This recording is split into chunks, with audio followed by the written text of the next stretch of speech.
Friends, ಇವತ್ತು ನಿಮಗೆ ನಾನೊಂದು ಅಪರೂಪದೊಂದು ಗಿಡ ತೋರಿಸ್ತಾ ಇದ್ದೇನೆ. ಹಾಗೆ ಅದರಿಂದ ಒಂದು ಎಣ್ಣೆ ಕೂಡ ತಯಾರಿಸ್ತಾ ಇದ್ದೇನೆ ನಾನು.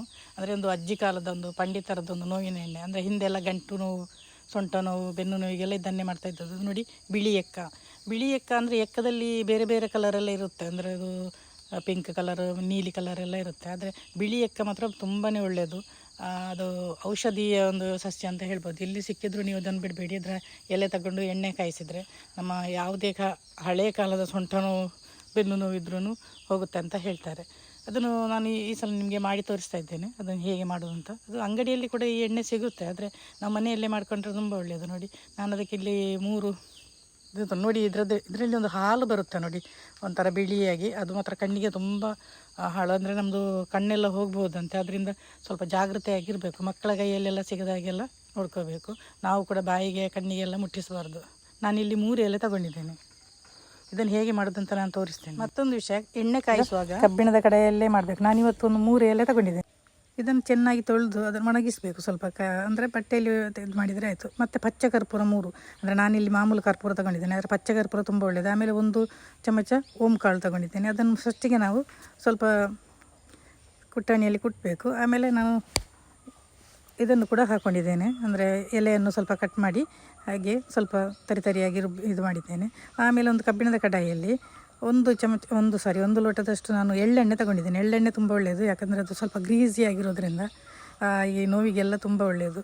ಕೆಲವರು ಇದನ್ನು ತೆಂಗಿನ ಎಣ್ಣೆಯಲ್ಲಿ ಕೂಡ ಮಾಡ್ತಾರೆ. ತೆಂಗಿನ ಎಣ್ಣೆಗಿಂತ ಎಳ್ಳೆಣ್ಣೆ ತುಂಬ ಪರಿಣಾಮಕಾರಿ. ಅದರಿಂದ ಎಳ್ಳೆಣ್ಣೆಯಲ್ಲಿ ಮಾಡಿ, ಇದು ಸ್ವಲ್ಪ ಬಿಸಿ ಆಗುವಾಗ ನಾವು ಕಟ್ ಮಾಡಿಕೊಂಡಿದ್ದೇವಲ್ಲ ಅದನ್ನು ಗುದ್ದಿಕೊಂಡಿದ್ದೇವಲ್ಲ ಅದನ್ನು ಹಾಕ್ಕೊಂಡ್ರೆ ಆಯಿತು. ಇದು ಕ್ರಂಚಿ ಆಗಬೇಕು. ಅಂದರೆ ಇದು ಈ ಎಲೆ ಫ್ರೈ ಆಗಿ ತುಂಬ ಕ್ರಂಚಿಯಾಗಿ ಅಷ್ಟಾದರೆ ಸಾಕು. ಅಂದರೆ ಅದು ಎಣ್ಣೆ ಕಾದಿದೆ ಅಂತ ಲೆಕ್ಕ. ನೋಡುವಾಗ ನಮಗೆ ಗೊತ್ತಾಗುತ್ತೆ, ಅದರ ಪರಿಮಳ ಕೂಡ ಬರ್ತಾ ಉಂಟು. ಆದರೆ ನೀವು ಪಚ್ಚಕರ್ಪೂರವೇ ತಗೊಳ್ಳಿ. ಪಚ್ಚಕರ್ಪೂರ ಅಂದರೆ ಅಲ್ಲಿ ದೇವಸ್ಥಾನದಲ್ಲಿ ಎಲ್ಲ ತೀರ್ಥ ಎಲ್ಲ ಕೊಡ್ತಾರಲ್ಲ, ತೀರ್ಥಕ್ಕೆಲ್ಲ ಹಾಕಿರ್ತಾರೆ. ಅದು ತುಂಬಾ ಒಳ್ಳೆಯದಾಗುತ್ತೆ. ನಾನು ಪಚ್ಚಕರ್ಪೂರ ಇರಲಿಲ್ಲ, ಆದರೆ ನಾನು ನಿಮಗೆ ತೋರಿಸೋದಕ್ಕೋಸ್ಕರ ನಾನು ಕರ್ಪೂರ ತಗೊಂಡು. ಕರ್ಪೂರ ಕೂಡ ಆಗುತ್ತೆ, ಅಂದರೆ ಅದರಲ್ಲಿ ಕೂಡ ಒಂದು ನೋವು ನಿವಾರಿಸುವಂಥ ಗುಣ ಇದೆ. ಅದರಿಂದ ಈ ಕರ್ಪೂರ ಆಗಬಹುದು. ಆದರೆ ಪಚ್ಚ ಕರ್ಪೂರವೇ ತಗೊಂಡ್ರೆ ತುಂಬಾ ಒಳ್ಳೆಯದು ಅಂತ ಅಷ್ಟೇ. ಹಾಗೆ ಸ್ವಲ್ಪ ನಾನು ಅರ್ಧ ಚಮಚ ಅರಿಶಿನ ಕೂಡ ಹಾಕ್ತಾ ಇದ್ದೇನೆ. ಅರಿಶಿನ ಕೂಡ ಗೊತ್ತಿದೆಯಲ್ಲ, ಅದರಲ್ಲಿ ಕೂಡ ತುಂಬಾ ಉಪಯೋಗ ಇದೆ.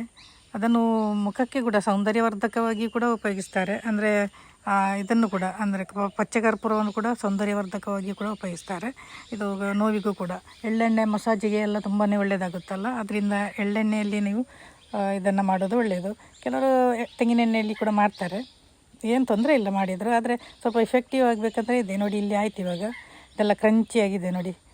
ಅದರ ಸಮೇತ ನಾವು ಅದನ್ನು ಕಾಲಿಗೆಲ್ಲ ಹಚ್ಚಿ, ಸೊಂಟ ಎಲ್ಲೆಲ್ಲ ನೋವಿದೆ ಅಲ್ಲಿಗೆಲ್ಲ ಹೀಗೆ ಇದನ್ನು ಹಚ್ಚಿಬಿಟ್ಟು ಆಮೇಲೆ 1 ಗಂಟೆ ಬಿಟ್ಟು ಬಿಸಿ ನೀರಲ್ಲಿ ಸ್ನಾನ ಮಾಡಿದರೆ ಆಯಿತು. ಅಂದರೆ ನಿಮಗೆ ಎಷ್ಟು ತಡ್ಕೊಳ್ಳಿಕ್ಕೆ ಸಾಧ್ಯ ಉಂಟು ಅಷ್ಟು ಬಿಸಿ ನೀರು ಇರಬೇಕು. ಅಷ್ಟು ಬಿಸಿ ನೀರಲ್ಲಿ ನೀವು ಸ್ನಾನ ಮಾಡಿದರೆ, ಅಲ್ಲ ಬೆನ್ನಿಗೆಲ್ಲ ಒಂಥರ ಶಾಖ ಎಲ್ಲ ಕೊಟ್ಟರೆ ತುಂಬಾ ಒಳ್ಳೆಯದಾಗುತ್ತೆ. ಹಿಂದಿನ ಕಾಲದ್ದೊಂದು ಅಜ್ಜಿ ಕಾಲದ ಮದ್ದು ಅಂದರೆ ಇದೆ ನೋಡಿ.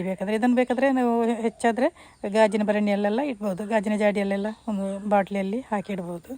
ಬೇಕಾದಾಗ, ಅಂದರೆ ಸೊಂಟ ನೋವು, ಕಾಲು ನೋವು ಯಾವಾಗ ಇದೆ ಆವಾಗ ಅದನ್ನು ಹಚ್ಚಿಬಿಟ್ಟು ಆಮೇಲೆ ಸ್ನಾನ ಮಾಡ್ಬೋದು. ನೋಡಿ, ನಾನು ಬಾಟ್ಲಿಯಲ್ಲಿ ಹಾಕಿಟ್ಟಿದ್ದೇನೆ. ಸೊಂಟ ನೋವು ಸದ್ಯಕ್ಕೆ ಇಲ್ಲ, ಅದರಿಂದ ಯಾವಾಗ ಬರುತ್ತೆ ಅಂತ ಹೇಳೋದಕ್ಕಾಗೋದಿಲ್ಲ. ಏಜ್ ಆಯ್ತಲ್ಲ, ಇನ್ನು ವಯಸ್ಸಾಗಬೇಕಂತೇನಿಲ್ಲ, ಯಾವ ಏಜಲ್ಲಿ ಕೂಡ ಬರ್ಬೋದು. ಒಮ್ಮೆ ನೀವು ಮಾಡಿ ನೋಡಿ. नमस्कार, नवीन पाटील निकलेड जातीन कुशल से एंजे एगडे क्रिएशन्स निकले यूट्यूब मातोंजी चॅनल करून जारनंजी यूट्यूब बरपना चॅनल निकलंजी तूदु एक सब्सक्राइब राद बेल बटन ओत्तु अरे सपोर्ट मानपुले.